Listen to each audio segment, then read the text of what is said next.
The fluorescent lights above my hospital bed pulsed in rhythm with my headache.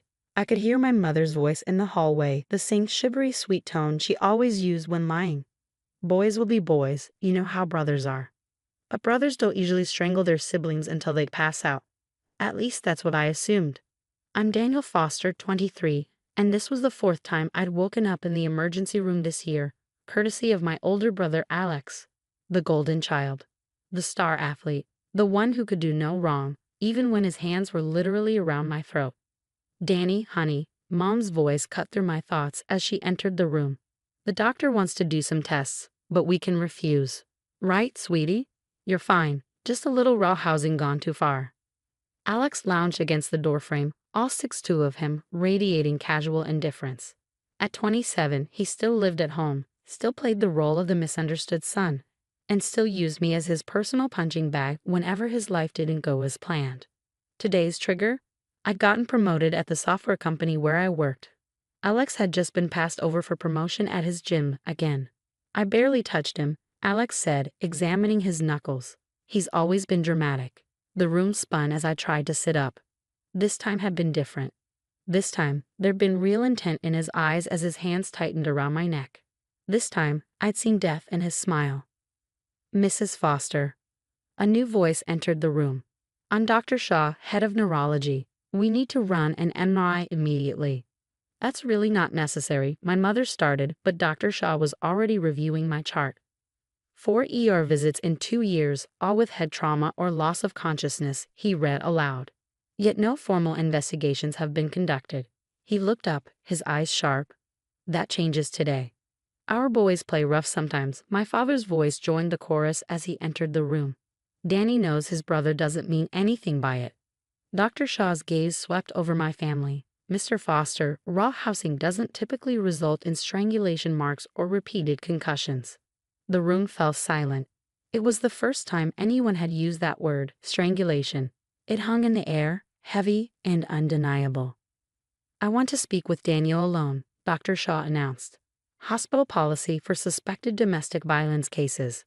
Domestic violence? My mother's voice rose. That's ridiculous. They're brothers. Exactly, Dr. Shaw replied. Which makes this domestic violence? Please wait outside. For the first time since I'd arrived, Alex's composure cracked. You can't make us leave.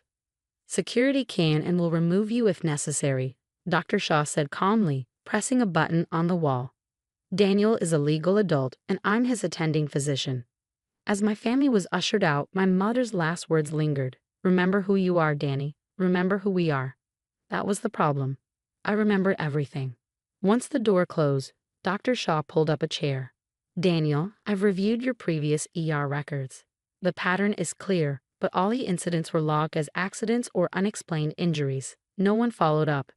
That stops now. My throat ached as I tried to speak. My parents. They'll never. Your parents don't have to admit anything, he interrupted gently. The evidence will speak for itself. He turned his tablet toward me, showing a series of CT scans. These are your previous scans. Each shows trauma consistent with assault, not accidents. I stared at the images, my brain marked by my brother's rage. The MRI will give us a clearer picture, Dr. Shaw continued. But Daniel, I need you to understand something. The next time your brother attacks you, you might not wake up. The words hit harder than Alex ever had.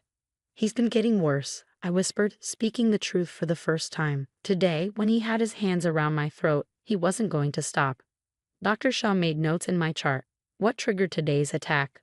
I got promoted at work. And the time before this? I bought a new car. And before that? His girlfriend said I was the nice brother. Dr. Shaw looked up.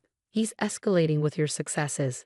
This isn't about rough housing. It's about control and elimination of perceived competition. A tear slid down my cheek.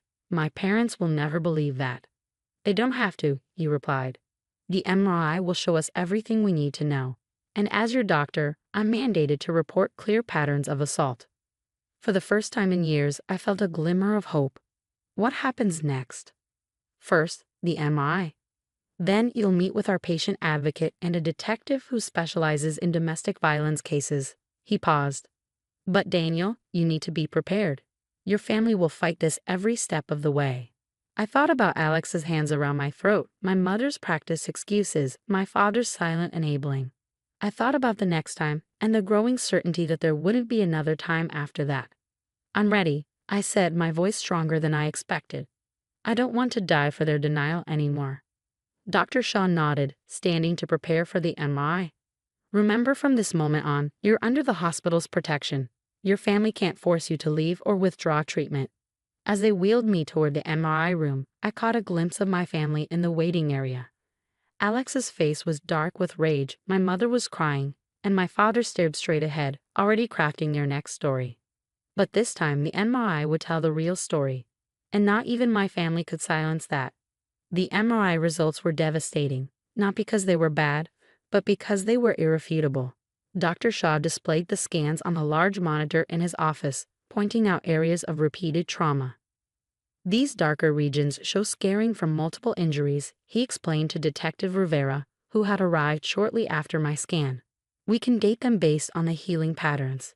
The oldest visible damage is from approximately 2 years ago. That was when Alex lost his spot on the semi-pro football team," I said quietly. "He said I was his good luck charm, and I jinxed him by missing the game. I was actually at a job interview." Detective Rivera made notes in her pad. "And that was the first time he attacked you." "The first time he put me in the hospital," I corrected. "The smaller stuff started years before." Outside the office, I could hear my mother's voice rising in protest as hospital security prevented her from interrupting our meeting. Sarah, the patient advocate, sat beside me, her presence steady and reassuring. "The pattern is clear," Dr. Shaw continued. "Each injury corresponds with a significant event in Daniel's life that overshadowed his brother. Career advancements, personal achievements, social successes, each followed by an escalating violent response." Detective Rivera nodded grimly. "Classic perpetrator behavior. The goal is to diminish the victim's achievements through fear and physical dominance." "My parents kept saying he'd grow out of it," I admitted. "That once he found his path, he'd settle down." "Instead, he's escalating," Sarah pointed out. "Today's attack was potentially lethal." The bruises around my neck had darkened to a deep purple, telling their own story. Dr. Shaw had photographed them for evidence, along with the older injuries that hadn't fully healed.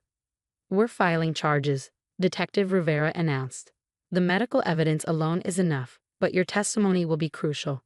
My hands started shaking. "My family will deny everything." "They already are," Sarah confirmed. "Your mother is currently trying to file a complaint against Dr. Shaw for unauthorized testing and false accusations." Dr. Shaw seemed unfazed. "The hospital administration is fully supporting our actions. This isn't the first time we've dealt with families trying to cover up domestic violence." A knock at the door interrupted us. A nurse entered with a tablet, showing Dr. Shaw something that made his expression darken. "What is it?" I asked. "Your brother was just caught trying to access your medical records through a friend who works in administration. He's been removed from the premises and his friend has been suspended." My throat tightened. Alex was trying to destroy the evidence, just like he tried to destroy me. "This actually helps our case," Detective Rivera said. "It shows consciousness of guilt and attempted tampering with medical records." The next few hours passed in a blur of statements and photographs. I described every incident I could remember, watching Sarah and Detective Rivera exchange glances as the pattern of escalation became clear. "Where will you go after discharge?" Sarah asked. "You can't return home." "I have an apartment," I replied. "I never told my family where it is. I've been pretending to still live at home while saving money to move across the country." Detective Rivera looked up sharply. "Smart. When were you planning to leave?" "Next month. I got a job offer in Seattle. I hadn't told anyone about that yet. It was supposed to be my escape plan." "We need to move up that timeline," Dr. Shaw said. "Once the charges are filed, your brother's behavior will likely escalate further." As if on cue, my phone buzzed with a message from Alex. "Hope you enjoy being an only child because you're dead to this family." I showed them the message. "That's a threat," Detective Rivera said, photographing my phone. "We'll add it to the charges."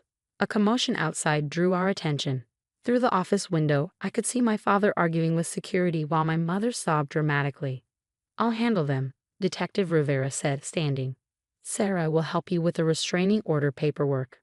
As she left, Dr. Shaw turned to me. "Daniel, What you're doing takes extraordinary courage. Many victims never find the strength to break free. I don't feel strong, I admitted. I feel terrified. That's because you're smart, Sarah said. Fear keeps us alive, but it shouldn't keep us captive. My phone buzzed again. A message from my mother. How could you do this to your brother? To your family? We gave you everything. Everything except safety. Everything except peace. Everything except the right to live without fear. I blocked their numbers, ready to start the restraining order paperwork. Sarah asked gently. I looked at the MRI scans still displayed on the monitor, the scientific proof of years of abuse, the evidence my family couldn't explain away or deny. Yes, I said. I'm ready to live. Outside, I could hear Detective Rivera reading my brother his rights. My mother's wails echoed through the hallway. My father's angry voice demanded a lawyer. But for the first time, their voices didn't make me shrink. The MRI had told my truth, and now I was free to write my own ending. 3 months later, I stood in my Seattle apartment, unpacking the last of my boxes. The rain tapped against the windows, a soothing rhythm so different from the tense silence of my family home. My phone buzzed, a text from Dr. Shaw checking in, as he did every few weeks. Court date next week, you ready? The preliminary hearing had gone exactly as expected. Alex had pleaded not guilty, while my parents painted a picture of brotherly roughhousing gone wrong. But the MRI scans told a different story, one that not even the expensive lawyer they hired could explain away. Ready as I'll ever be, I texted back. My new life in Seattle had become my sanctuary. My tech company had been surprisingly supportive, expediting my transfer when I explained the situation. My team leader, Marcus, had even helped me find an apartment in a secure building with surveillance cameras. Your safety is non-negotiable, he'd said. We protect our own here. The concept of protection without conditions was still foreign to me. Back home, protection meant silence. Here, it meant security systems, witnesses, and people who believed me. A knock at my door made me freeze until I heard Sarah's voice. She'd flown in to help prepare for the trial, another kind of protection I was learning to accept. Brought dinner, she called through the door, waiting for me to check the peephole before opening it, a habit she'd helped me develop. Over Thai food, we reviewed my testimony. Remember, she said, you're not just telling your story for yourself. You're telling it for everyone else trapped in family violence. My phone buzzed again. This time, a message from my mother through her lawyer. It's not too late to drop the charges. We can still be a family. Sarah saw my expression. They're getting desperate. They should be, I replied, showing her the security footage Detective Rivera had sent earlier. It showed Alex trying to break into my old apartment back home, not knowing I'd already moved. The prosecutors adding attempted breaking and entering to the charges. How does it feel? Sarah asked, seeing him face consequences for the first time. I considered the question. Terrifying. Liberating. Sad. I pushed my food around. Sometimes I miss them, the family I thought we were. Then I remember that family was never real. That's normal, she assured me. You're mourning the family you deserved, not the one you had. The next week passed in a blur of preparation. Dr. Shaw flew in to testify, bringing updated scans showing how my brain was finally healing without constant new trauma. Detective Rivera presented a timeline of escalation, including Alex's recent attempts to find me. When it was my turn to testify, I saw my family in the courtroom for the first time in months. My mother's face was tight with barely contained fury. My father wouldn't meet my eyes. Alex sat between them, his expression blank until I began describing the last attack. He said successful people don't need to breathe. I testified, watching the jury's reaction. That he was doing me a favor, teaching me my place. Alex's mask slipped, just for a moment, but the jury saw it. They saw everything. The verdict came 3 days later, guilty on all counts. The judge's sentence included jail time, mandatory psychiatric treatment, and a permanent restraining order. The court recognizes this as a pattern of escalating violence that, left unchecked, could have resulted in death, the judge declared. Family bonds do not excuse attempted murder. My mother's wail echoed through the courtroom. My father finally met my gaze, and for the first time, I saw fear in his eyes, not for me, but of what Alex might have become under their protection. Outside the courthouse, Dr. Shaw and Sarah stood with me in the Seattle rain. What now? Sarah asked. I looked at the court order in my hands, the official document declaring my right to safety. Now I live. That evening, I hosted a small dinner in my new apartment. My Seattle team leader Marcus came, along with Dr. Shaw, Sarah, and Detective Rivera. They'd become my chosen family, one built on protection rather than possession. To freedom, Dr. Shaw toasted. To truth, Detective Rivera added. To the MRI, I said, managing a smile. The only witness they couldn't silence. Later, alone in my apartment, I opened my laptop and began typing. Dear future self, today I chose life over family loyalty. Today I chose truth over comfortable lies. Today I chose to break the cycle. My phone buzzed with a message from an unknown number. My father? I'm sorry we failed you. Both of you. It wasn't forgiveness, but it was something close to acknowledgement. I saved the message but didn't respond. Some bridges need to stay burned to light the way forward. Outside, the Seattle rain continued its gentle rhythm, washing away the old and nourishing the new. In my hands, the court order represented more than legal protection.